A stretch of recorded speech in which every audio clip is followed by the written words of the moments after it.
Who's it gonna be? This is Lamar! Oh my God! My brain's gonna explode. My brain's gonna explode.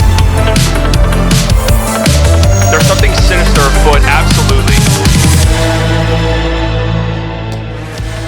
Hello, everybody, and welcome into the Slightly Biased Show here at the Incredible Haymaker studio on the Incredible Haymaker Network. If you guys are not subscribed to the Haymaker Network, there's going to be a bunch of stuff coming up soon. I'm very, very excited about.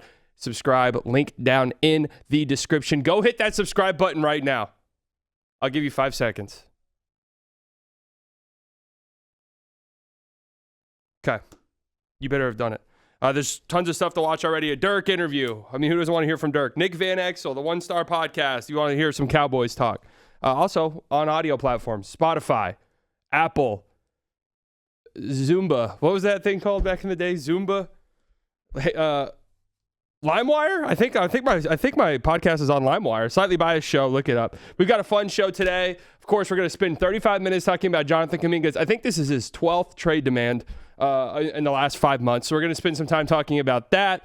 We're going to talk about Cooper Flag because, you know, I've got KOC on, Kevin O'Connor, and excited to have him on. We're going to talk some trade stuff. And, you know, I gotta probe a little bit about the infamous Cooper Flag, 5th or 6th overall, the upcoming draft take. So let's welcome him in, everybody. Give a round of applause. A warm welcome to the one, the only Kevin O'Connor. What up, KOC? I will not reveal my sources. That's totally fair. I did kind of blindside you with that one, but I thought about it this morning. I was like, oh, I got to ask about this. So we'll get to that. But first and foremost, I guess we got to start here. Let me actually ask you this. What's your feeling about this trade deadline? Like, what's your just overall vibe surrounding it? It seemed pretty quiet. It's with the sources I talked to until this week. Things feel like they're picking up a bit now. You're hearing like little bits of things about teams trying to make teams around the edges, Minnesota with Rob Dillingham and things of that nature. So teams do seem to be getting more active in their conversations with 3 weeks and change until the trade deadline. And so I think it could be fun. I think it could be a fun deadline. We're not going to get a explosive, massive blockbuster in the middle of the night necessarily, but I think there could be some fun active trades, and it's all going to start with, we'll see with Kuminga now. Yeah, I mean, I kind of feel like this is going to be a very boring trade deadline, and a lot of people think that the new CBA and stuff has killed the trade deadline, where I don't agree with that, really. I think the trade deadline's been explosive for, the last 5 years, like super explosive. I just think it's this perfect storm of there not being, like, a lot of real interesting star players that are realistically available. And then some of the teams that are really good, like the Thunder, like the Spurs, I think are more, motivated to just kind of stand pat rather than make a big trade. Hey, yeah, my chat, I did say that last year, to be fair. Last year I said this is going to be a very boring NBA trade deadline. And then I specifically said it'd be a very boring trade deadline for the Mavericks. So we'll see if I reverse jinx it again. But yeah, that's kind of my vibe. I think it's just going to be a little boring. Yeah. Could be. I mean, but is a Trey Murphy trade boring for the masses? Yeah, but for NBA geeks, I think it's a pretty big trade. Like if Herb Jones goes somewhere and names like that, those are names that aren't the biggest of names, but they could make a difference in the title race depending on where they end up landing. Even with San Antonio, I mean, they have like a Jeremy Sohan, a salary like that they could try to use. He's a young guy. He's shown some stuff. There's teams that could make moves around the edges and with some potential moves that could slightly change the finals race and their odds of making it deep.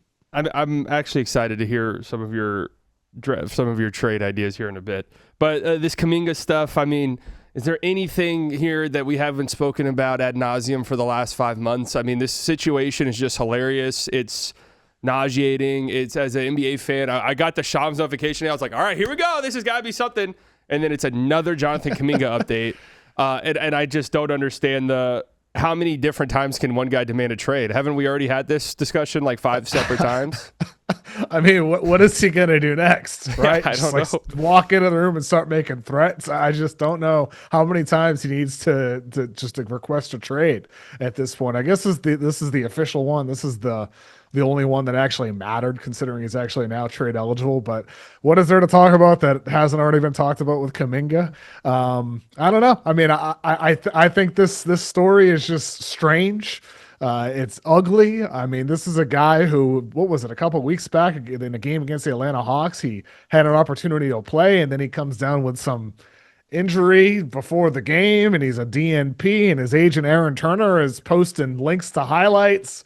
It's all so very strange. Every bit of it. And ultimately, though, it still feels like there's a good amount of teams that actually have interest in Kuminga. And you kind of get it, right? Slightly. I mean, he's been it's a misfit with Steve Kerr. And there's other teams that are like, well, this is a 6'8" athlete. He's explosive. We'll put him in a more traditional role. It can work. And so it's all just so very weird how it hasn't worked for the Warriors, how he doesn't want to even make an effort to make it work. And yet a lot of other teams seem to actually want him. Yeah, and like the Mavs, Shams mentioned the Mavs in his report today as a team that's interested. I don't really get it. It doesn't really fit what the Mavs need, in my opinion. I'm not bullish on paying a guy like Jonathan Kuminga the amount of money that he's probably going to want, because he's completely unrestricted, isn't he now, since he took that 1-year deal? Well, he took a 1 plus a team option. Right. So next season, the team that acquires him will have a lot of power. And like, well, either this guy's a rental, we're just going to let him go, he's going to walk, or we'll just get another year for him for, 25 million is not too bad. Right. Of a salary for a guy like him. But ultimately, it just, you ever watch Curb Your Enthusiasm? Yeah, I've seen it. Yeah. Okay, I mean, like, there's this episode where Larry David talks about foist. Like, he had an assistant who was foisted onto him. Somebody who talked, oh, this person's awesome. They're a great assistant. And they turned out to be horrific. And like, you got foisted. Yeah. It feels like the Warriors are trying to foist Kuminga onto another team. Draymond talking about, oh, he's been such a great teammate through all this. Helping pause as he comes to the sidelines, frustrated with minutes, and Kuminga's there saying to him, "Oh, you're fine. You'll find a rhythm, buddy." It's like, no, they're trying to foist him to another team. This is the guy you're gonna get. It's like, well, this is the guy. His actions speak more loudly. Yeah. I just don't buy any of it. And ultimately, if I were you as a Mavericks fan, I wouldn't want him. Yeah, I mean, I don't think he's a great fit with Cooper, and it's all about fitting with Cooper. Yeah, exactly. I mean, the Kuminga stuff to me just feels like, hey, if AD goes to the Warriors, like, we're getting Kuminga, just prep yourself for that. I did find there was another report today that was like, hey, the Warriors are like cool with keeping Kuminga if it comes down to that. It's like, oh, really? Really? The last 5 months have told us otherwise. So yeah, just, that was the big news from today. I don't know. The Kuminga stuff is just, I'm so done with it. I just, has a player of that caliber dominated trade talks for this long ever? Like, it's been like a whole calendar year of Kuminga trade stuff. He's a very mid player. Did you see the today Warriors World? They tweeted out that they heard the Warriors were not happy with an unnamed player who, I guess the player and his crew were taking bags and bags of catered food home after games. And I did see this. You saw that? So Andy Liu, the great podcaster of Light Years Ahead, quoted it and said, can confirm. And then Bernie Lee, the agent of Jimmy Butler, quoted that jokingly, I think, saying, if you think I'm not going to take home my body weight of oatmeal raisin cookies, like, then don't invite me. I've heard that the actual player, it's not Jimmy Butler. I've heard the actual player is Kuminga's crew. So this is just Kuminga one way or another. I'm leaving here with something. I'm leaving here. Yeah, heard the Warriors are not happy with an unnamed player recently. Apparently, the player and his crew were taking bags and bags of catered food home after games. I've heard that it's Jonathan Kuminga's crew. Well, okay, but maybe we can reframe this as Kuminga just isn't a believer in food waste. So all that food that would go away, he's actually, and we don't know what he's doing with it when he leaves. He could be donating it, maybe.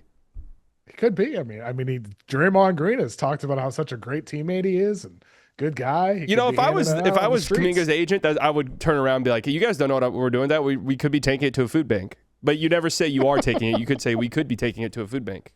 You guys have no way of confirming that or not. It's a great response. That's what Aaron Turner and Kuminga and the crew should be saying. I agree 100%. And I said if I was Nico's agent, one of the things I would have played into the conspiracies. I would have told him to play into the conspiracies if I was Nico's PR guy. Don't outright, say, yes, we were told we'd get the first overall pick, but just be like, hey, I told you guys, be patient.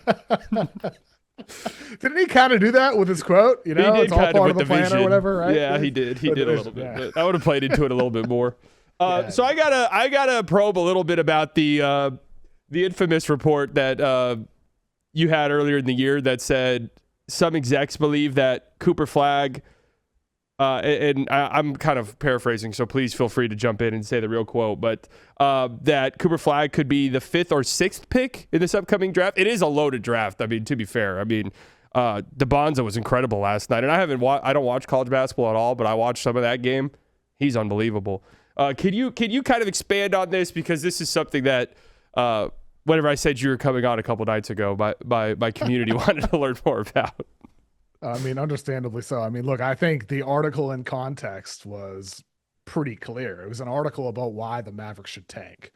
And I was using the great potential of Cooper Flagg as a reason to explain to Mavericks fans who may not care or follow the draft at all, to say, hey, there are a lot of executives who think there's at least 3 guys that could be taken ahead of Cooper, with Darren Peterson, a guard out of Kansas at 6'6", Cam Boozer, a 6'10" big man out of Duke, a do-it-all big, and then AJ DeBonsa, who, as you mentioned, a 6'9" wing there who can play across positions, defend multiple positions, handle the ball, do a bunch of everything. And there are some executives who are a bit more extreme at the time, where Cooper's numbers were a bit down. They're like, yeah, he might even go as low as 5 or 6. It's really just, someone shooting from the hip. But in the context of the article, when I wrote it thinking like, oh yeah, this is just like an example for Mavericks fans to understand that there are some people that really view this draft that highly. Not just with the big 3, but guys behind them, a Caleb Wilson type out of North Carolina, someone who is being used like Giannis in college. Not going to be that in the NBA necessarily, but a lot of people are very high on him. That Mavericks fans will get it. My point, that they should tank, try to get another top player to pair with Cooper Flagg, have 2 superstars moving forward. But ultimately, it out of context, it looks like some idiot executive is saying Cooper Flagg sucks. Yeah. He goes 6th in this year's draft class. When in reality, it was more like, yeah, this draft class is awesome. Yeah. It's a great class. And Cooper Flagg, originally in it before he reclassified, of course, wasn't even number 1. He was number 2 behind Cam Boozer out of Duke for a lot of boards at the time. So ultimately, I mean, the executive and I, that like the one who said that about 5th or 6th shooting from there, we laugh about it now, ultimately considering the reaction online. But I don't think it's as big of a deal as it was made out to be, but I also understand exactly why the response was the way it was. So you're a big trade draft guy. Have you dove deep into this draft? Pretty good so far. Sure. I mean, I'm definitely. I mean, I think with this draft class, it is the real deal. I mean, everybody who talks about how this class, me included, is as great as it is. The top 3 is legit with Peterson, DeBonsa, and Boozer. But even Peterson's your number 1? I'm not, until I reveal my big board. Like until my bosses tell me I have to put out a big board. I'm trying to just keep it loose. I don't want to anchor myself to any one thing with this top 3. Yeah. I mean, I want it to be AJ DeBonsa because him and I are both from the same city, Brockton, Massachusetts. So I want it to be AJ just because I love the fact he's from Brockton. I think it would be so cool to have a number 1 pick from the city I grew up, and very proud to have grown up in.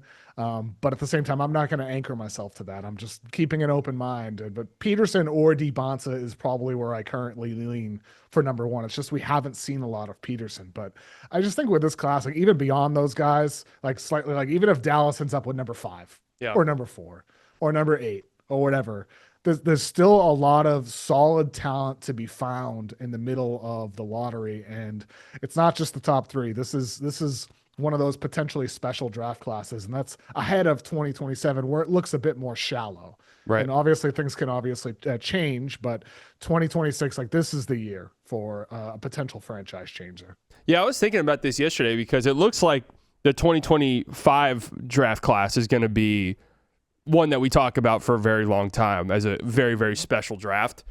And if the 2026 draft is as good as it is, like it's kind of funny to think about with the draft. I never really thought about this until yesterday. It's like these young guys that I'm looking at, these highlights, like these people will be in my life for the next 20 years. Like I'll just be talking about them for the next 20 years. And I don't know in what capacity just yet, but it's just interesting to think like we're talking about Cooper Flagg as a rookie, VJ as a rookie, Con Knipple. They're all fantastic. And it's like, these guys will be something that's, these guys, as kind of cringy as it sounds, will be core pieces of my life for the next 20 years. It's just weird to think about sometimes. No, it's true. Like these, like really back-to-back true. draft classes like this could really like reshape the league entirely. Like the faces of the doubt league, about the it. direction the league goes, who's on the 100%. ESPN, next game ads.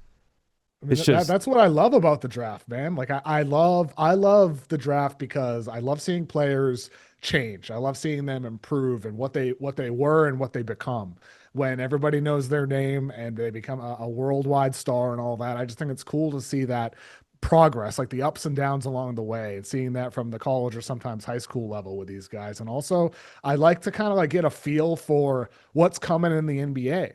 Because I think one of the things, like obviously, like you're going to be right about players, you're going to be wrong about players. I'm going to have my hits. I'm going to have another Killian Hayes in the future. I'm going to have my misses. Like it's inevitable. But like one of the things that I try to really like to do with the draft, and I think a lot of executives I talk to feel the same way.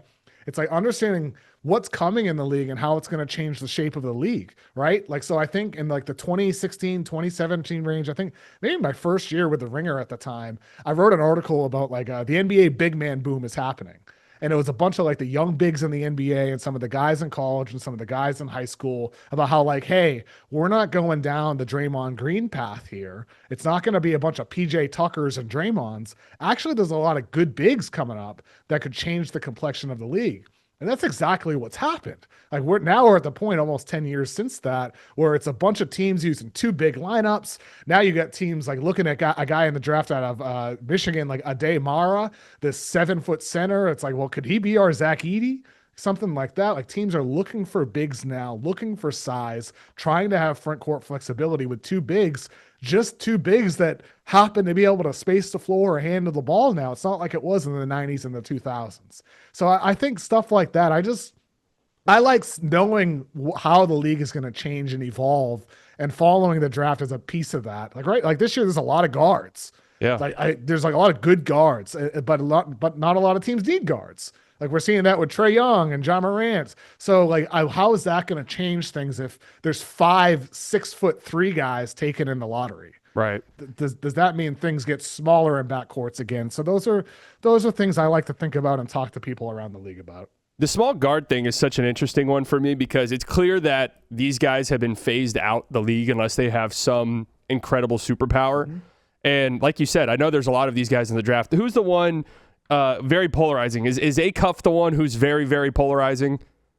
I know one of these small guards is just like... I mean, he's a love him or hate him type of player. I think there's people who have him top 10, people who are like, yeah, maybe I won't even take him top 20. And this week I had Mohammed Farah, who has a great draft page, MCF NBA on X Twitter, where he covers the NBA draft. And he was talking about Kingston Flemings as 4th on his board, as a guy who measured at 6'1", plays for Houston this year. He's 6'1"? 6'1.5" he measured at, and he's listed at 6'4", but he's not actually 6'4". But like, he is a 3-level scorer. He's tough, strong frame, but he's 6'1.5". And so, I think guys like that, it's going to create a lot of debate in the draft, but also in the league. Guys like Reed Shepherd and Rob Dillingham, there's ups and downs early on in their careers. Scoot Henderson, some of these smaller guards. Yeah. Cason Wallace at 6'2.5". Thank goodness that guy is an elite all-world defender, because if he wasn't, the shot creation has not developed to a point that even OKC relies on him. When J-Dub is out and SGA is off the floor, he doesn't do that. And so if you're small, like you said, Slightly, you better be all-world special, outlier level special, or otherwise you're going to get shot over when you're defense, plowed through when you're on defense, and on offense, you might not offer a primary creation role when teams are looking for creation from 6'8" Cooper Flaggs and 7-foot center Nikola Jokic. Is like, you don't have to be small anymore. And that's where like I have my hesitations when it comes to this year's draft class with those guards. I'm like, I don't know if I'd want to take them top 10 or lottery. if I'm an NBA team, maybe they do change the complexion of the league and it swings back towards small guards.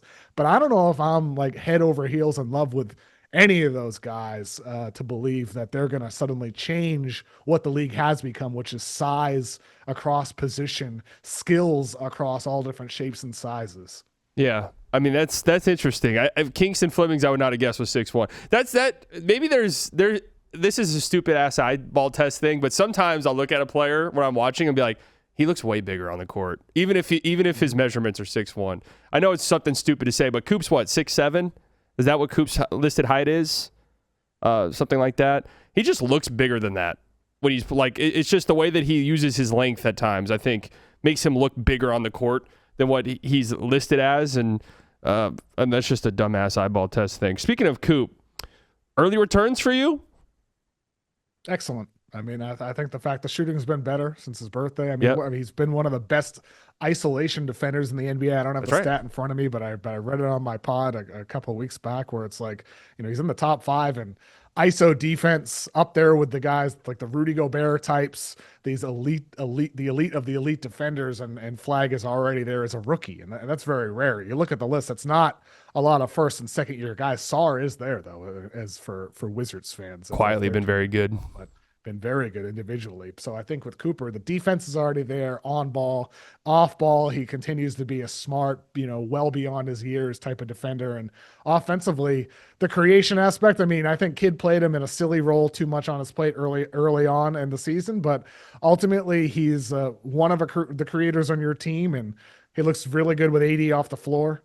The shooting, if the shooting is there, this guy's going to be like a 38 and 6 guy for a decade if he's a 40+% guy from 3, like he was after he turned 18 at Duke, like he has been. I'm pretty sure he's still over 40% since he turned 19 with Dallas. Yeah, there's just a stud, man. I mean, like the thing we joked about earlier with where he would rank in this year's draft class, I think there's a chance he would still be number 1. Yeah, no, I mean, draft class personally. Cooper, yeah, he's special. Yeah, I think it's hard because you're comparing Cooper, who we've already seen in the NBA be good, with college guys who you're still projecting. But yeah, I mean, he's just been unbelievable. I mean, this draft class really, like, Coop has been awesome. VJ is special player. Khan, I mean, I don't even know what's going on with Khan Knippel. That guy never misses a shot. It's actually unreal. And then just there's so many 40-90 pretty much. It's a rookie. I mean, there's the Coop. So obviously I'm a big Coop guy, and I think he should win Rookie of the Year. But right now the odds for Rookie of the Year are shocking to me. He's like minus 900 to win the award. Cooper is, and I'm like, if the season were to end today for some reason, like Khan, too heavy. You're looking at 50, 40, 90 from Khan, and it's like, this is just kind of insane that a rookie is shooting like this on like good volume. I mean, the odds are kind of strange to me too, because I do think if I'm betting who would eventually win it, it would be Cooper. But I think right now it's pretty much 50-50 today with Flag and Khan. And it could end up being Khan. Like, there's no saying if he won't improve as the year progresses, just like Cooper is seemingly improving as the year goes on as well. But I mean, with Khan Knippel, man, like, it's so funny. Like, when I interviewed him last year for my podcast, he said to me, he's like, I love to play like Klay Thompson. It's my favorite way to play. I love to play like Klay and Jimmy Butler. And he's not looking like a second guy or a third guy now. He's looking like a dude who could be a number 1 on a team with his on-ball creation. He's running more pick and rolls per game than Klay Thompson ever did in his whole career. And I know that's in part because Klay Thompson was sharing the floor with Stephen Curry, but Colin Knapple's sharing the floor with LaMelo Ball and Brandon Miller and Miles Bridges. I know it's a different type of thing, and I know the Warriors also didn't run a lot of pick and rolls historically with Steve Kerr's offensive system, but that's the point. Like, Khan is showing so much just as a rookie, more than just a shooter, an off-ball screen guy, movements off of handoffs. He's looking like a creator for your team. And I think it's just amazing, again, like with the love for the draft aspect, seeing these guys just like show these skills that develop so suddenly. VJ Edgecombe with Philadelphia as well. I mean, these are the third and fourth picks of the draft behind Dylan Harper, who had a good start. But like, if the Spurs could redraft today, they might take Con Knippel or VJ Edgecombe instead of Dylan Harper. That's how great this class has been so far in the top 4. It's amazing. I was a giant very early returns on Harper. I thought, oh my Lord, this kid's going to be so special. His ability to get to the rim whenever he wants is unreal for a rookie. It's been a little concerning the last month. The shot is just the shot needs to get there for him, and it could, but his ability to get downhill is just unbelievable. Yeah, Coop for me, man. Like, I think Khan's got a lot of book in his game. I don't know. Do you see something like that? I like the book comp. I think that's a really good comparison. Where it's not like crazy athleticism or anything, but he just gets to his spots whenever he wants, really, it feels like. I think like a Booker crossed with Clay. I know that sounds outrageous, but I think he's a better pure shooter than Booker, but maybe not quite the creator that Booker is. Like somewhere in the middle of Booker and Clay, which is an elite player. Yeah, that is an elite player. That's an all NBA level player. The dude's gonna be a star. I mean, I almost think like he looks so good that if I'm Charlotte, I'm looking to make space for him to get him more touches. But at the same time, you still want other guys who can handle the ball. So maybe don't go too crazy. There's been this thing I've seen on Twitter, this idea that Khan is so good already. The Hornets will almost certainly get another pretty good, lottery pick this upcoming draft. Could they be a sneaky AD team? I saw someone toss that out there, and I was like, huh. If next year they want to be good. You're thinking along the same lines as me, because I this summer, before the season started, I was thinking about like who is the team that tries to go 07 Celtics? Like, is there a team out there that they suck and they hope to get the number one pick, Greg Oden or Kevin Durant, and then they fall short and they don't get it? Well, Charlotte didn't get number one. They didn't get Cooper Flag. They get Con Knippel, and they didn't make any big trades last summer. But that thought is still in the back of my mind. Is like, they've shown a lot with their core now with LaMelo, Miller, and Con. They have one of the top 15 offensive ratings in the league with those three on the floor together. They have a lot of good quality role players. Kalkbrennan looks good as a rookie center. I mean, they have a lot of good solid wings and all that. They have solid depth. Sion James as a rookie looks good as well.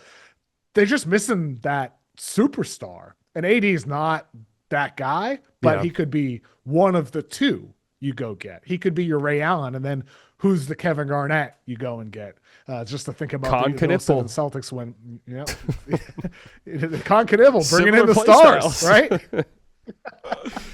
I saw it on Twitter. I definitely think that's interesting. I know, it makes you think, right? It does, because history repeats. Yeah, there could be a lottery team that decides, you know what? Let's trade all of our picks and go get 2 stars. Screw it. Let's try to contend. My New Year predictions for 2026 was that the Jazz were going to do that in the summer. That they would go out and make some trades to try and just finally not be terrible. But I just don't know if they got the blue chipper young guy yet. Yeah. I mean, Keontae George is coming along really, really well. He's just so bad on defense, and I love him. I really do. I know. I really do. None of those guys play defense. Again, it's pretty hilarious. Slightly small guard, right? Yeah, that's right. Like even with the Knicks, right? Jalen Brunson, this is the best case for small guard, all-world offensive player. They suck defensively when he's on the floor, and it's very possible come playoff time, he might be the reason why they're not able to get past the Pistons or even the Celtics if they get Tatum back and some of these other teams in the Eastern Conference. It might be because of Brunson's height on defense. And so same thing we're talking about with all these teams at different trajectories. The young Utah Jazz, you're talking about Keontae George's defense, the proven contending New York Knicks with Jalen Brunson. It's a thing for everybody, no matter what place you're in the NBA. Are you a little concerned with this Knicks rut? Yeah. I still think it's so funny, the Karl Anthony Towns thing that happened yesterday with him falling, yes, just slipping and staying down, and then he had an opportunity to grab the ball and he didn't because he was still on the floor. And Knicks fans were just ripping him apart all night. I saw the post about it. I still saw them this morning, people posting about it. Like, they hate him. They hate Cat just as much as they did Julius Randle. Yeah. And Cat's had a pretty good year, like defensively. He's been pretty solid defensively as a perimeter guy playing next to Mitchell Robinson, and probably his preferred role defensively. And it's just like this I just don't know if you can trust Cat personality-wise, the way he operates, and then Brunson, I don't think you can trust the lack of size. And so, no, yeah, I am worried about the Knicks, especially given the fact that the Pistons look legit. Yeah. Given the Pistons that have all of their future picks, they have Tobias Harris, Jaden Ivey. They're going to look to make moves. Given that the Celtics are probably going to get Tatum back, and I don't know. I thought the Knicks would be the team in December, and then ever since then, maybe it's a little bit of recency bias. Yeah. But ultimately, I'm concerned. It is important to note that these January ruts happen. You know, like it's easy in the moment to freak out, but would we be surprised if the Knicks win 10 straight games in March and it's like, yep, this is the clear-cut best team in the East? No, that wouldn't be that surprising. So I guess we'll see. But yeah, I have seen the Cat. To me, it's the Cat stuff would be the one that would be their downfall in the playoffs, right? Because we know Brunson, at least Brunson will go out and you know what you're getting in those final 4 minutes of a game. Give the ball to Jalen Brunson and get out the way. Cat's the one where it's like, I do not know what I'm going to get tonight. Nobody could. Cat doesn't even know what we're about to see tonight. So we'll see. Maybe they need a trade, which segue us into a fun little segment I wanted to do. We're going to go draft style. So the idea behind this draft, we pick a player that we think is going to get traded. And we also pick the team that we think they might get traded to. Now, we don't have to do the rundown of what the trade package would look like or anything complex like that. But just a player we think is going to get traded, the team they'll get traded to. We get a point if we get the player right, if the player does get traded, and a point if we get the team right. So we can circle back to this to see who won. I've got some fun names listed. I thought about maybe doing it like if the player made an All-NBA team, you get an extra point, just as like a incentive to maybe throw some star players out there. But there's just not a star trade market, I don't feel like. So since you're the guest of the show, I'll let you go first. What's your first pick? Are we able to repeat players? Or like if I say a name, can you say the name to a different team or no? Like once the player is said, they're gone off the board. Great question. Let's ideate here. I have enough to sort of survive, I think, if you take a player of mine. And we can just kind of discuss it as you say it. Great. Cool. Trey Murphy to the Warriors. Whoa, okay. I'll lead there. I think they're gonna make a move. I think everything they say they're lying. I think when Steve Kerr and Draymond and Stephen Curry all say, "Oh, we need to keep the picks. We need to think about the future." I think it's all BS. I think that they are connected. They've been together for over a decade, and that's all coordinated. It happened last year, and then they're in for Kevin Durant. Obviously, they had to give up multiple picks for Kevin Durant. He just didn't want to go there. And then they get Jimmy Butler for cheap. They're doing it again this year. Kerr saying, "Oh, we need to think about the future. We're not going to give up our picks." They're going to give up the picks because Stephen Curry is still one of the 10 best players in the whole world right now. He's having one of the most efficient high-volume seasons of his entire career. And the number one guy that should be on their board is Trey Murphy from the New Orleans Pelicans, who is available, who just is going to take a significant amount to get him. I think the Warriors are doing everything possible to build a package to go get Trey Murphy. And so that's my first pick in the trade draft. Interesting. I agree with you 100%. The Warriors are going to do something. What is that? I don't know. I do think they're an AD team. Like, I think they're kind of at that level because I agree with you 100%, despite what they say, there's no way they're not going to be desperate at this trade deadline because you owe it to Steph. If you're not going out and making a move, your team's nowhere near good enough. They know it. This is one of the weirdest things where they're just openly like the coach of the team is like, yeah, we're just not going to compete with the Thunder or the Warrior or the Spurs. And then Jimmy last night was like, yeah, we're a mid team. Like it's just what is going on in there? Like they're not cool with this. So yeah, I do think they'll make a move. Trey Murphy's interesting. I had Trey Murphy going to the Spurs on my list here because the Spurs are a little bit different than the Warriors, though, because they could feasibly just be like, hey, we're a little bit ahead of schedule. Like, we want to see what these young guys do in the playoffs before we make any crazy moves. Similar to the Thunder a couple years ago. As they should. If you're the Spurs, like, why would you not go get Trey Murphy? Yeah, that's what I'm saying. Victor Wembanyama, go for it, man. Like, you don't know. Like, Wemby, all the injuries he's had, you don't know if he's going to be in his prime at 27. This could be his prime. True. You got to go for it when the window's open. Yeah, 100%. I agree. I don't like this whole, we're going to see our team. And you already made the move for Fox. So you already have kind of, and Fox is young, but you already have kind of made a move to contend. It's a great opportunity for you, and they need shooting. Like Harrison Barnes has been struggling terribly bad lately. I think that'd be awesome. And Trey Murphy's on such a friendly contract. You know what? He's 27, so he still matches any timeline for the next 4 years. So interesting. Trey Murphy, the Warriors. Only 25. He's 25. Yeah, he's 25. I know. Jeez, man. Yeah. Maybe I've been too harsh on the Pelicans because lately I've been like, why would the Pelicans not trade Trey Murphy if a team's giving you 2 or 3 first-round picks at this point? 25 is interesting, and on that contract. Okay, I'll go next. All right, I'm trying to decide if I just want to go with my big one first. I'll stick with the Warriors, and I'll just read some tea leaves happening here. I'll go Daniel Gafford to the Warriors.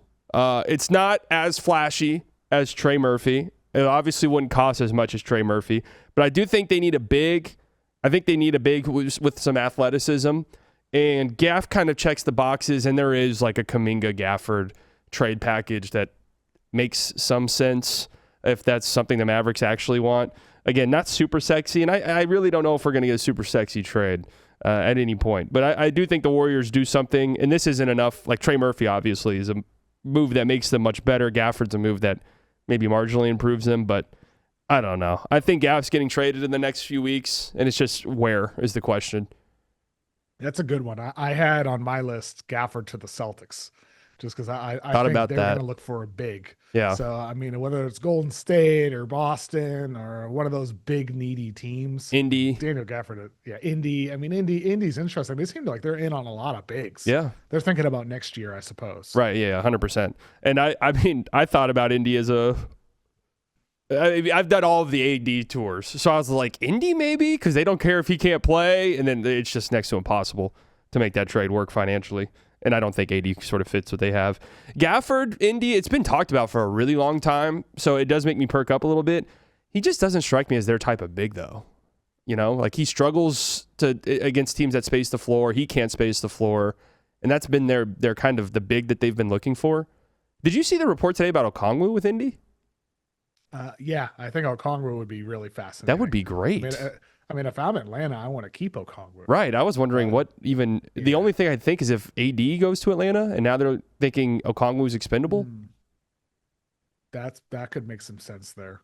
Yeah. I could see that for sure. But Okongwu is younger. He's healthier. He now is shooting threes efficiently. He's a switch defender. He does a little bit of everything for you. He's not like some superstar. He's not an untouchable. I'm willing to trade Okongwu, but I don't want to trade Okongwu. Right. But if I'm like any of the teams we mentioned, Golden State, Boston, any of these teams that need a big, I want Onyeka Okongwu from Atlanta for sure. Yeah, if he's available, I think he'd have a pretty robust market. I just don't know why Atlanta would do it unless they are going the AD route and it's like, yeah, we can maximize the return for Okongwu. All right, so who you got next? I'll do Jaden Ivey to the Pelicans. Small Interesting. And I'm not sure on the team here, but I do think the Pistons are dangling and will dangle Jaden Ivey in trades as a sweetener. The Pelicans need another guard. They need their 13th guard. They do. That's right. they need another one. Might as well lean into it more. So yeah, I think Ivy to the Pelicans. I'll say, even though I'm not sure on that team, it's because I just think Detroit's gonna make a move. I'm just not sure for who and involving which team. Yeah, I think Ivy seems like the obvious trade guy for them, and it does. It depends on who they get. Because if they were to go for MPJ, you'd have to imagine Ivy's in that trade. Or if they were to go for a Lowry, like you'd have to imagine Ivy's piece of that trade. Even though I don't know if Utah's like, yep, we'll sign up for another one of these guards. Ivy's so interesting. I've been really, it really sucks that he got hurt last year. Because last year it felt like he was making a significant leap forward. Had that horrible injury, and then just since then has just never been able to put it together. Unfortunately. And they need him. They need him bad. Yep. And he just hasn't stepped up. All right. It would feel different if he progressed, but ultimately it's more like a trade piece and expiring contracts. And is this summer already his contract time? Yeah. Wow. Gonna be a free agent. Year 3 in the league, man. Crazy. I kind of want to do this one for me. I don't think it's going to happen, but I just want to throw it out there just to get a conversation going because we got to do an AD one. I don't know if you had AD on your list, but we'll just knock AD out. I do not think this trade's going to happen, but I want to just throw this out there in case it does happen and I look like a genius. Anthony Davis to the Bucks. Oh. I like it. I'm into it. The thing is the return's bad, but could it be, and I've already done like a 3-team thing where it's AD goes to the Mavs, Miles Turner and Kuzma go to the Mavs, and then the Mavs reroute Miles Turner to the Bulls for Vucevic. The reason why I think it could happen for Milwaukee, they're not trading Giannis. I mean, Giannis getting traded in the next few weeks would be shocking, right? Whether or not they should or not, I don't know. They're currently the 11th seed in the East, and it's not very encouraging. Like, there's no real reason to think for certain that they're going to improve enough to really make leaps and bounds in the standings. The reason why I think it could happen, they don't own any of their picks for the next 5 years, right? So if let's say you do trade Giannis in the summer, you at least still have AD. It's why I thought they could have been an interesting trade team because at least you still have something. And then in the Eastern Conference, you could say, well, we have AD still, and now we just traded Giannis for a bunch of picks and even some rotation guys. We could still be a somewhat competitive basketball team, even if we're not a contending team. I wouldn't be surprised if the Bucks do something kind of sizable that sort of shocks us a little bit. I actually like the idea. Yeah, I mean, thank you. I mean, there's not a lot of teams that I think should. Yeah, I think make it happen, John Horst. There's not a lot of teams that I think should trade for AD. It's a pretty short list. Yeah, the Bucks would be on that list where, like, from the perspective of we are desperate. Mm-hmm. I mean, we gotta try to make it work. Yeah, they make some sense for AD. I mean, in the same way I sort of feel about with Ja Morant. Like, yeah, I thought about them with Ja too. It belongs on the list, even though I don't love the fit necessarily. I see the appeal from considering Milwaukee's unfortunate circumstances that they're in right now. Right. I think them being a buy low team for one of these distressed assets is interesting to me. And if you're the Mavs, obviously there's no like young guy coming back here that's really interesting. But if you could get a future Bucks pick, I mean, those have to be some of the more valuable assets that could be obtainable in the whole league. Even if it's a swap or something. Yeah, even like this year, the swap in 2025. I know like the Bucks, Atlanta has the rights to the higher pick between New Orleans and Milwaukee. But if the Bucks could trade their pick this year in a swap with the team, like let's just say it is with Dallas. Does Dallas have a second first round pick this year? I don't think so. No, right? They just have theirs. They don't. The only pick they have from someone else is the one first they got in the Luka trade. Yeah, so in that case, the swap wouldn't really be too beneficial for Dallas. But regardless, I mean, I think for the Milwaukee side of things, that swap this year, like if they're trading with, I don't know, the Knicks or one of these teams that are picking in the 20s, that swap could be pretty valuable. Do you think AD gets traded? I do. I'm about 70-30, 70 no, just because of the injury. Yeah, I mean, the fact he's not getting surgery, I'm sure that's playing into the possibility of his decision. I mean, try to increase the odds of being traded, so you opt not to get surgery. Interesting. Because I didn't look at it that way. You know, even if he were to decide to get surgery at some point, it could come after the trade deadline. Well, turns out I have to get surgery. Yeah. But you might increase your odds of getting traded if a team feels like you have a chance. It's not like there's already a history of AD getting traded while injured and then coming back a little too soon and then missing pretty much the rest of the year. Yeah, we know about that. I'm super interested about the AD stuff because we'll see. I mean, speaking of Milwaukee, you think what? Giannis next to no chance, right? Yeah, I think he stays for the season. Yeah, but at the same time, like things are weird, man. I know it's all so weird. They're getting booed. Yeah, it's really bizarre. Rightfully so. They were down 31 points to no Ant, no Gobert. Yeah, crazy. And I actually went back and I watched that game. I got to be real. I thought Giannis was dreadfully bad, and I thought his effort level defensively was jarring. Like if you want to tell me that you're not getting the man a trade, that's one thing, but if I watched that game, I would not come to the conclusion that you're super bought into this team. And in his defense, that team is terrible. But, I mean, that was just an effort level a couple nights ago where I was like, geez, man. Then the boo stuff, like, the vibes are just so bad. I'd be shocked. This time next year, what do you think the odds are Giannis is on the Bucks? I'd say he's on a different team. Yeah, I think so as well. I would bet on that, but I don't think I would, like, I'm in this trade draft. Like, spoiler alert, I'm not going to put Giannis on another team. I just don't think it's going to happen. But at the same time, like, in the back of my mind, I am thinking about, well, the quote after the game about, nobody should be telling me how to act. I've been here for 13 years and I'm basically the all-time leader and everything. It's like, what the hell? Like, what are you talking about? Why are you being so defensive? I know. Nobody was booing you specifically. It was the team as a whole. And the quote about how I'll never demand a trade and the walk and talk he did with Sam Amick over at The Athletic. It's just all so strange. And ultimately, like, I've been, like, ever since this first broke back in December, I've felt that Giannis doesn't want to be the one to ask for the trade. He wants the Bucks to be the one who decide to make the trade. Right. I think that's what he's trying to angle it to be. Like, he doesn't want to be the one to break up the relationship, whatever his reasons are. Yeah. Try not to be the bad guy, whatever.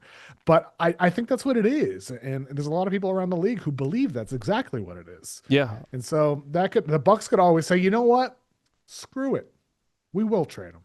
That's what could happen before February 5th. I could see that happening more so than Giannis asking out. That would be so interesting if the Bucks just said, all right, we're done playing these games. We're just going to go for it. Don't you think they should? Shouldn't they at least think about it? Yeah, I mean, if I'm them, I'm at least keeping my phone on. And if a team is just like, hey, we want the Giannis thing to happen now, then all right, we'll have the discussions. Maybe I'm not. Well, I say that. I mean, if this were a 2K thing, then yeah, I'd look at my situation and be like, okay, we should just trade Giannis now and maximize return. Obviously, with just the business side of things, that's stuff that always goes overlooked, where it's like, if I'm the owner, I'm like, what does the next 5 years look like for me if Giannis is not on this team? We're terrible.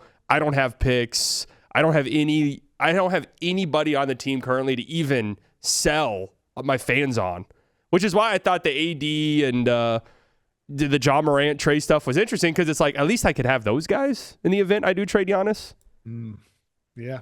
I mean, they do have to think about that, but at the same time, they also need to think about the fact that Giannis next season is the last guaranteed year of his contract. He has a player option for the year after next. Yeah. And so Giannis suddenly gains a lot of leverage. That's right. This summer, when it comes to steering where he goes, to say, you know what, I won't resign there. I won't resign there. That's not really a thing right now. Right. And so the Bucks also need to think about that in the context of what you're talking about with the business standpoint, to say, well, if we wait, we might not get the type of return that we should get for a guy of this caliber. Very That's a scary great point. for Milwaukee. Also, it's sneaky, like a lot of calf injuries that have piled up. A lot of them to think about. Happen. So right now we have Trey Murphy to the Warriors, Gafford to the Warriors. Wow, Warriors busy. Ivy to the Pelicans, AD to the Bucks. What's next? Herb Jones to the Lakers. Yeah, I thought about this one. Yeah, this one, it's not quite a layup, but it definitely, there's interest there. I'd say on both sides, the Herb Jones side and the Lakers side. I mean, Herb Jones really isn't playing basketball right now. Yeah. It seems like there's a lot of indications that he would like a move, or his camp would like a move to a contending team. And the Lakers are looking for a 3-and-D wing. I reported on my podcast earlier today how they're dangling their 2032 first round draft pick to teams, similar to the Suns were a year ago, when the Suns traded their 2031 first for 3 first round picks in 25, 27, and 29. The Lakers are trying to do a similar thing with their 2032 pick for either 2 or 3 worse firsts than theirs in order to have more draft capital. And the belief is that the Lakers are going to try to use those picks and packaged with Gabe Vincent and Jared Vanderbilt or Maxi Kleba to go out and get some 3-and-D wings to surround Luka. And so Herb Jones, I think, would be near the top of the list in terms of affordability and game fit in a Luka Doncic future roster. That's really interesting, because you'd have to think teams across the league, I mean, that Suns pick you could easily project out in 2031 to be really good. But would Luka being there kind of factor into the equation of teams being like, I don't know how great that 2032 pick, but I mean, 7 years is a long time. I guess 6 years now at this point. A lot can happen in the league. So that's really interesting. Yeah, Herb to the Lakers makes a ton of sense. Almost too much sense that it does feel like something could happen. I had another guy, the Lakers. I don't know if I want to use this as my official pick because it's so boring. But I've had Haywood Highsmith. And my logic was I feel like the Lakers will do something just to like sort of keep their fans like from rioting and revolting in front of the stadium. Even if it's something so small like that. I think they really want flexibility, the Lakers. But if Herb Jones were available and they could do that 2032 pick and trade for a couple smaller picks and that'd be the way they go about it, that seems like that could very easily happen. Herb Jones. I like that. I like that idea. Is that your pick or no? I mean, do I want Haywood Highsmith to the Lakers to be my... I wrote that down kind of as a joke. No, I'll do another one. Ayo Dosunmu to the Rockets. Ooh, that's a fun one. I like that. I think Ayo's sort of in this weird state. He's got I believe, restricted free agency coming up. So some incentive, I guess, for the Bulls to maybe trade him. I like him as a player. I think he's one of these guys that if he gets traded, he probably has a much bigger impact on the team that's trading for him than we all kind of expected. There's always one of these guys a year at the trade market that just dramatically improves their team a little bit more than we expected. I think Ayo could be that guy, and he sort of matches their identity, and they need a guard like this to come off the bench. It's not this great offensive guy that I think a lot of people sort of pencil them in for, like a Kobe White, but I think he fits their identity a little bit more. So I think that is somebody they could be interested in. I like that one. I mean, that makes a heck of a lot of sense for Houston. I mean, I'm sure Udoka, as picky as he is with the players he's given minutes to in that backcourt, he seems to have not like Reed Shepherd so much. He has a thing for Aaron Holiday. He really likes Josh Okogie. Loves Aaron Holiday. He loves Aaron Holiday too much. I don't get it, but I mean, if I'm Rafael Stone with the Rockets, I'm trading Aaron Holiday away. So he just stops playing him. It's like, I got to get rid of this guy. I have to get rid of him. Well, might just cut him. Get rid of him. So he has to play other guys on the roster. But Dosunmu feels like somebody who Udoka would really like with his defensive-oriented style, and he can do a lot offensively too. Yeah, and I'm actually, the Bulls are the Bulls, so they rarely ever do trades. I mean, they're one of the teams in the league who trades players away the least around the trade deadline. But they're kind of at a weird impasse right now. And I could see a world where they keep Ayo in favor of, maybe trading away Kobe White. Like, that would make some sense to me that they choose Ayo over Kobe White. And Kobe White to Houston makes some sense too. Trey Jones even makes some sense. Like, any of those Bulls guards, I could see the Rockets being interested in because they need something. The Rockets do 100%. Yeah, I mean, I think with Houston, the team just feels there's just like something fundamentally wrong now. I mean, I think their defensive identity has sort of fallen apart.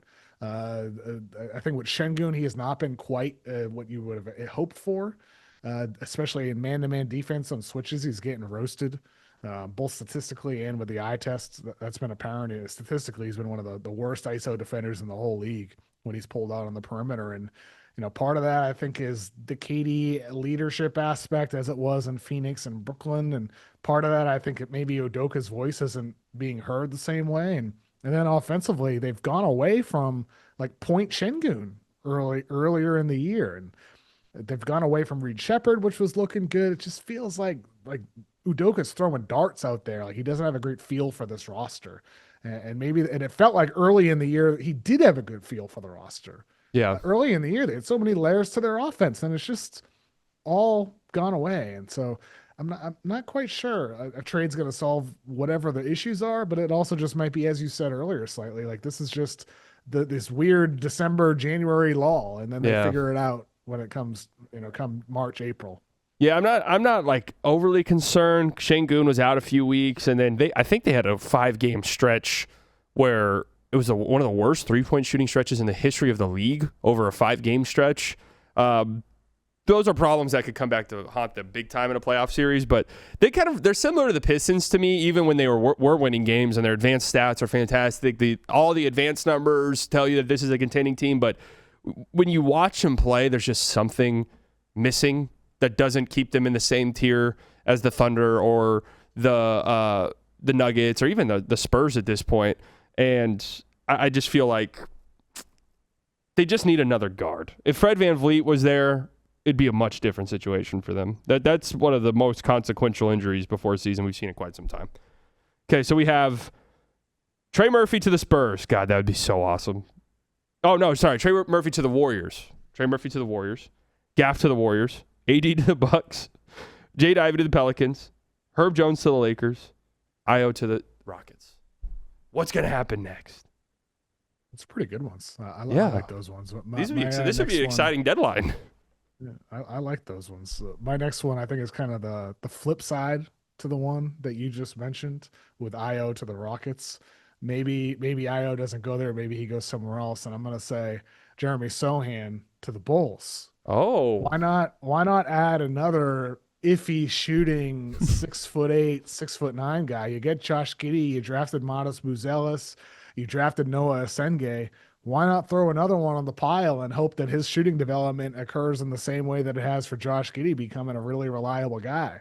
I know the Bulls liked Sohan pre-draft, so I think maybe that they could still have a thing for him. And there's a number of different guys that I think would appeal to the Spurs on the Bulls roster. Dosonu, White, just to name a couple. But I think, I don't know the team, but I do think the Spurs should be shopping Sohan around, and the Bulls would make some sense as the potential landing spot. That's interesting, man. Yeah, Sohan kind of fits what they have in some ways with these forwards that can play make a little bit, and like you said, have some three-point shooting questions. But yeah, Sohan's a really interesting one because that's an interesting buy low guy. Where if you are a team like Chicago, or if you're a team like the Kings or something, these are guys that you should be circling in an effort to maybe you buy low on and they develop. And if they don't develop, then so what? Like I still love the Cam Whitmore move for the Wizards. It's not going to pan out. Cam Whitmore doesn't look like an NBA player for a bunch of different reasons. But I like the thought process behind it of just like, yeah, we'll take a stab at this guy. And if it doesn't work, it doesn't work. Do you think his value is so low that a team could just get him for next to nothing? Or no, I don't think it's that low. But I do think it's definitely fallen off a lot since we saw Point Sohan a couple of years ago. Yeah. So, I think the Spurs at this point, like they have so many guys that can handle the ball too. They should be looking to flip him at home. And Sohan's camp, I'd also want a move to a team. And that's why Chicago probably wouldn't be the best fit. I can't quite put my finger on what team would be perfect for Sohan, considering some of his limitations. You're right though, with what you said about like the Whitmore types. Like I think the Suns, they're another team kind of in that category. Yeah. The Suns should be looking for some of these buy low guys who haven't quite worked out in their situations. I'm sure that might be why they had interest in Kuminga last summer. But like I'd be using the Nick Richards contract, $5 million expiring, to go get one of these guys on the end of their rookie deals who haven't really panned out and just say, you know what, screw it. Maybe he's our guy we take a flyer on and he ends up working out. A lot of teams should be thinking along the lines you described. Yeah, that does make a ton of sense. These guys are always so interesting because it really is. It's like any team in the league could really go after them. I'm trying to decide if I want to go. So I do think the Thunder actually need a trade, and they've been very unwilling to do so, but they're in this just weird. I mean, they need shooting so bad. I do think they could be a sneaky Trey Murphy team. I think we could get a sneaky Thunder big trade, just because this last few weeks for them have been a little alarming.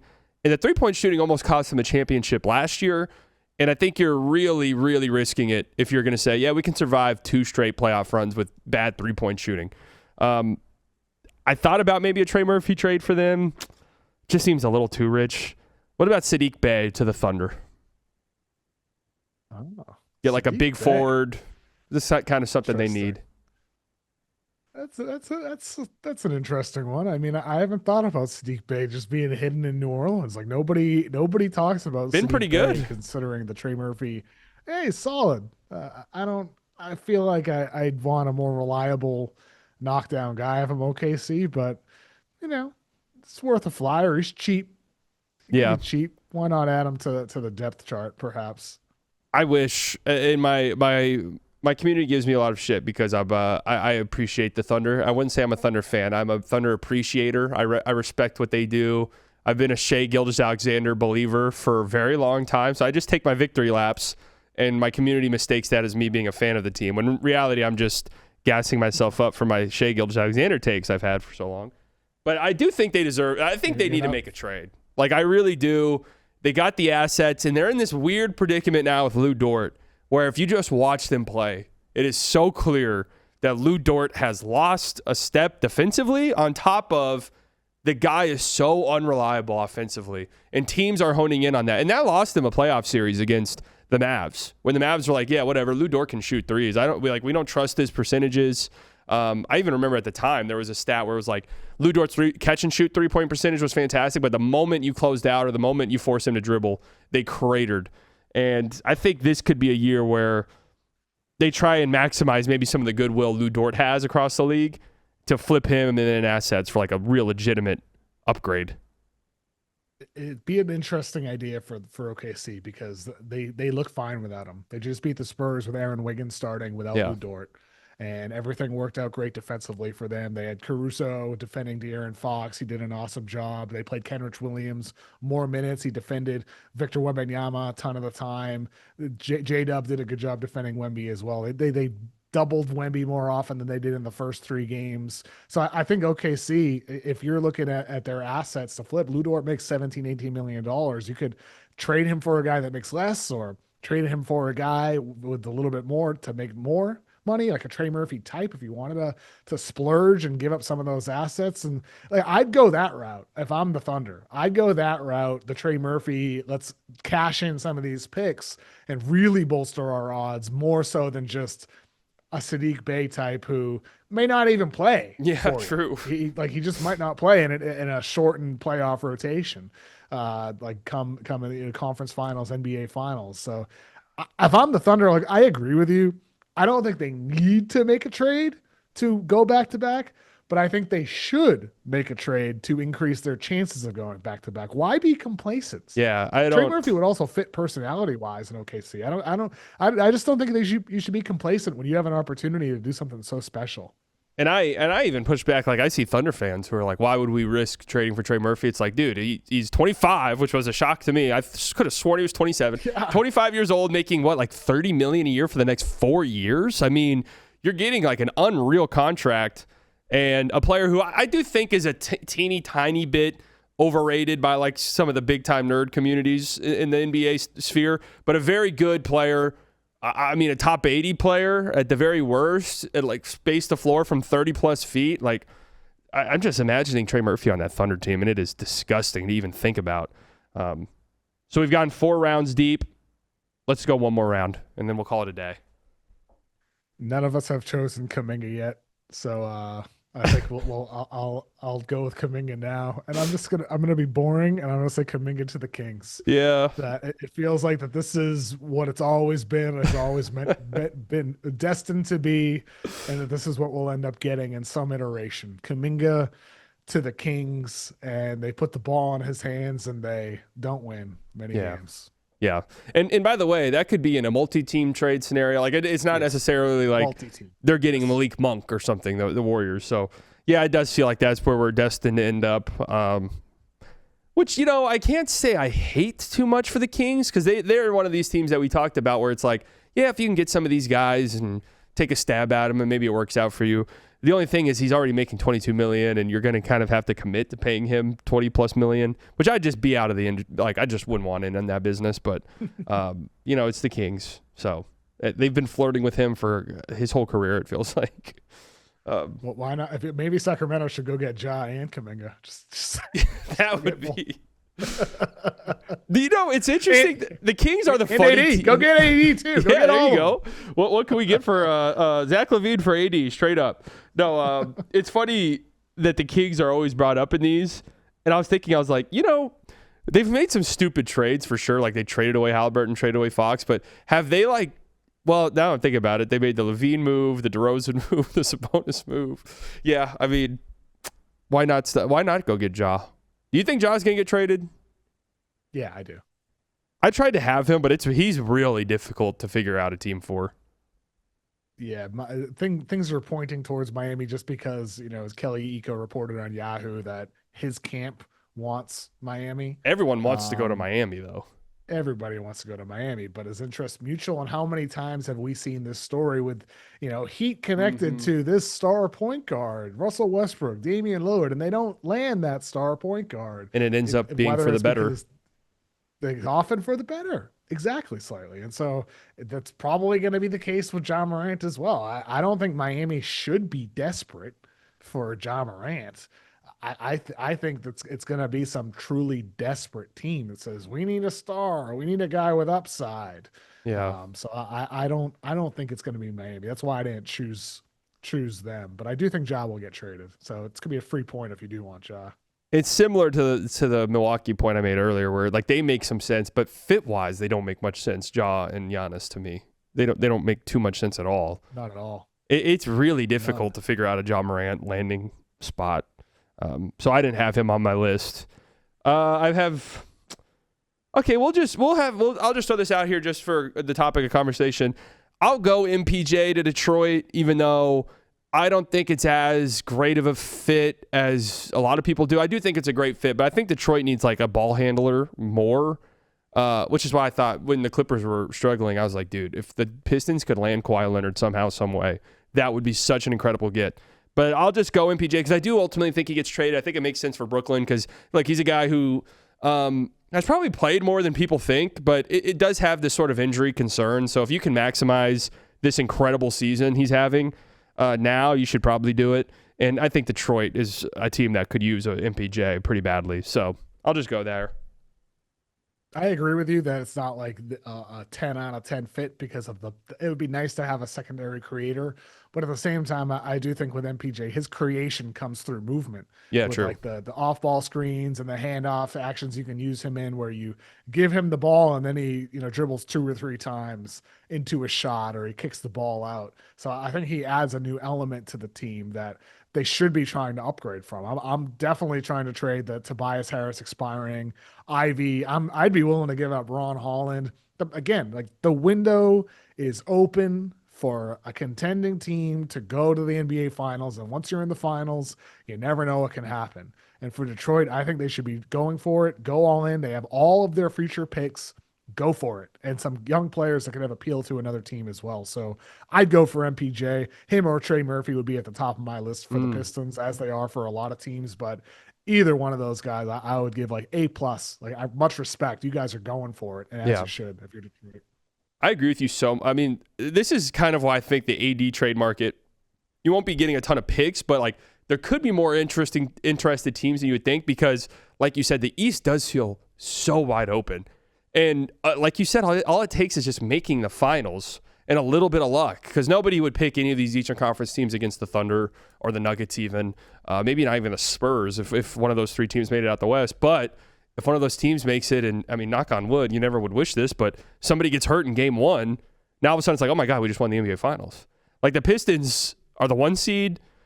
I've seen Pistons fans are like, we can't trade Tobias Harris because he's like the main guy in the locker room. It's like, dude, that's bullshit. I'm sorry. If you have the opportunity to really improve your roster, like, come on, give me a break. Like, is your locker room that flimsy to where it's like, if we trade Tobias Harris, it will be a chaos in this locker room. There's no way Tobias Harris is the main guy in that locker room. That's what those reports are. That's guy. the same thing with the Spurs with Harrison Barnes. Like, well, he's a locker room guy. It's like, well, sometimes you got to cut bait with these guys. It's absurd. Like Tobias Harris is a solid veteran. He's a great guy, a great person. But he is an expendable piece for a team with championship Very expendable. Very expendable. So, all right, I like our draft. I mean, this would be a fun trade deadline if all of these guys do end up getting moved. Now that we're talking about it, like, okay, I'm pretty pumped. Anybody on your list that just rattle through real quick that didn't make the draft cut? Zubats. I'm just fascinated by the idea of what the Clippers would do. I mean, you talked about it in the context of when they sucked. Yeah. Well, go get Kawhi Leonard. Can you imagine? I mean, what about in the context now? They're winners of 11 of their last 13. Kawhi Leonard is one of the 5 best players over the past month in the NBA. Harden's still really good. 2-way guys. Kobe Sanders looking great. Jordan Miller, Yannick Conan Niedenhauser, their rookie center, has been really good in limited minutes. Like, I think this team with Brook Lopez finding his way on the roster as of late. Yannick Conan Niedenhauser looking good. John Collins looking very good as well. Suddenly Zubats, who has been nowhere near as effective as he was last year defensively, and his offensive role has been alleviated considering the emergence of Kawhi Leonard again, the reemergence of Kawhi, and considering Harden's role.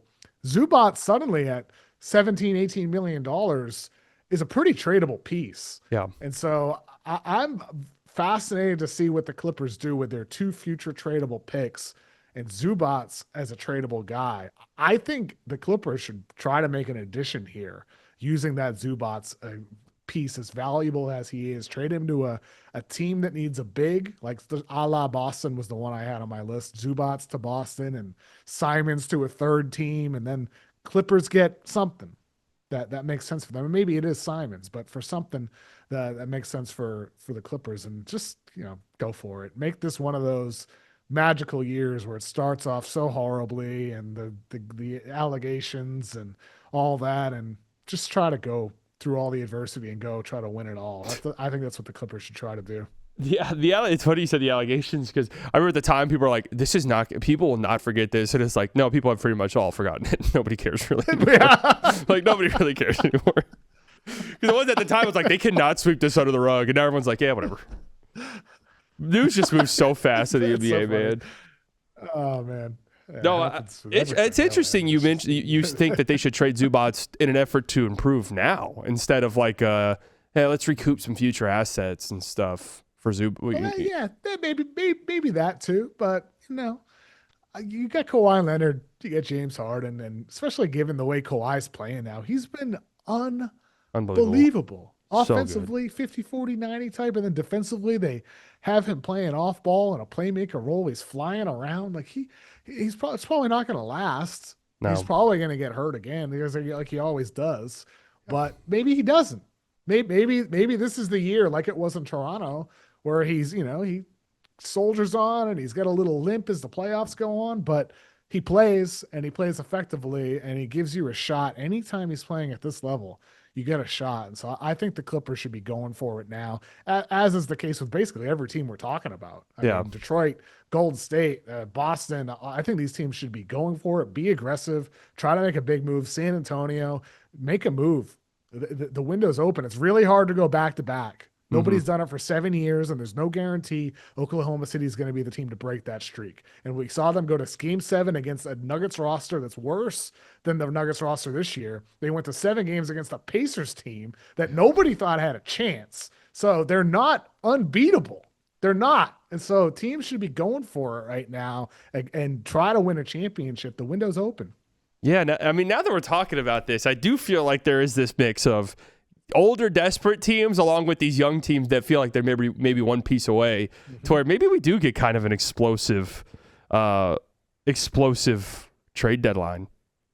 Zubats is so. Like Indy could be in for Zubats too. The only other one I had that we didn't touch on at all, because a lot of the names you mentioned I had written down too.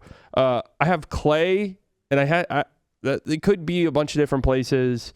I do think the Mavs will have to make moves because they're $4 million away from the second apron next year. So this trade deadline is a good opportunity to trade some guys for expirings and just set yourself up.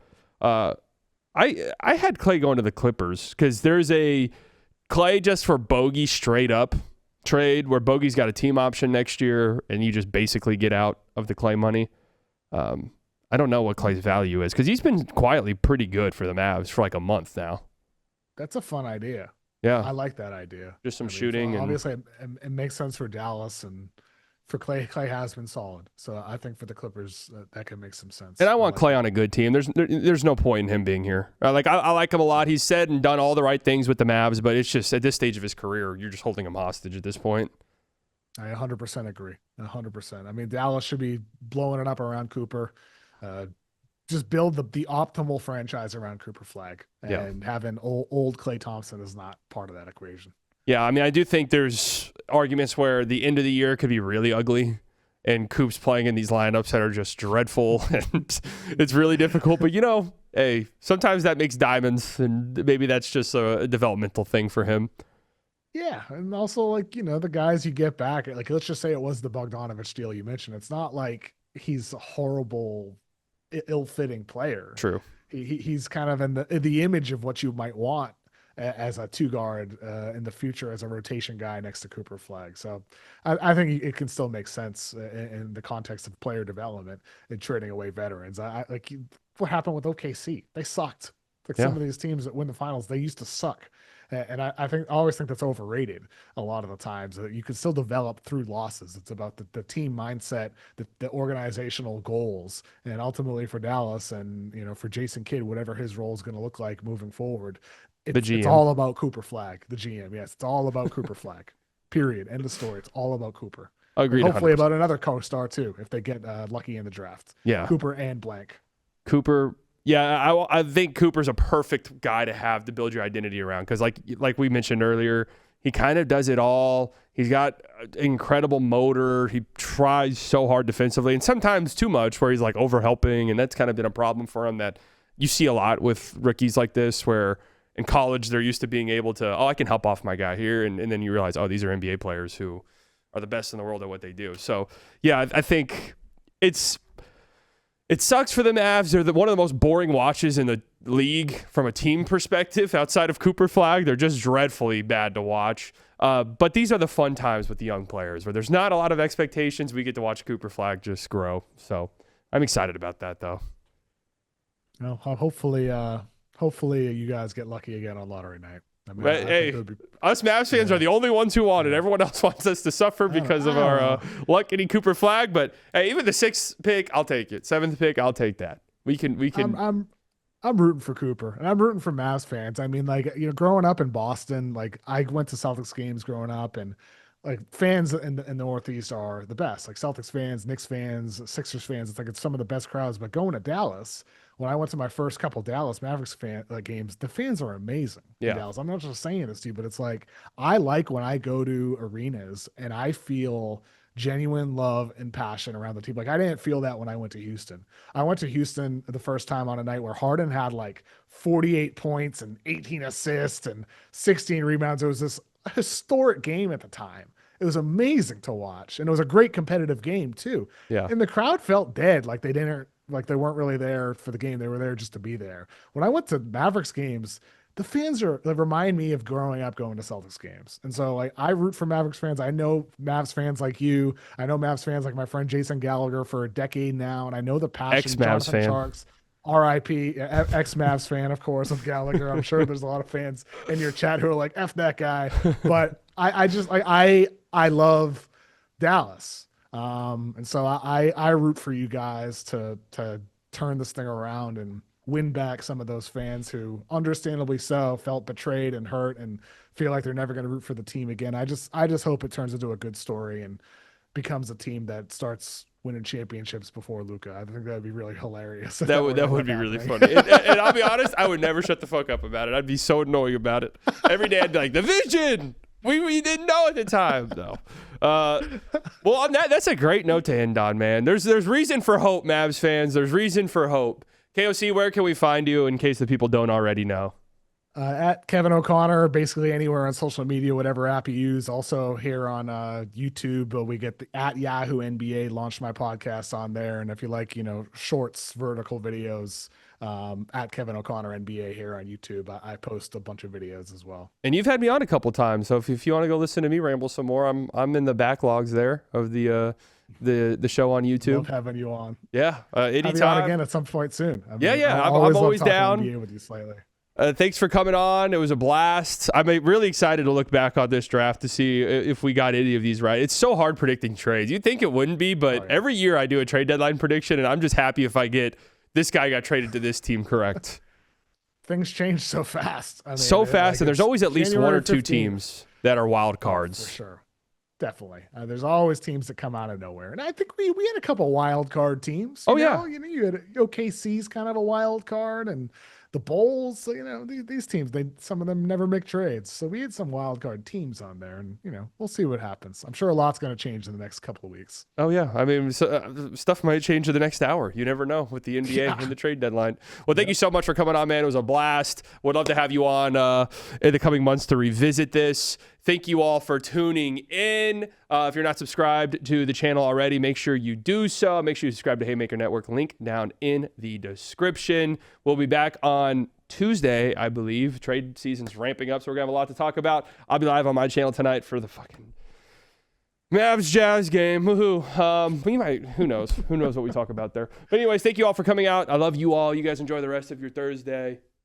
Bye-bye. Who's it gonna be? This is Lamar! Oh my God! My brain's gonna explode. My brain's gonna explode. There's something sinister afoot, absolutely.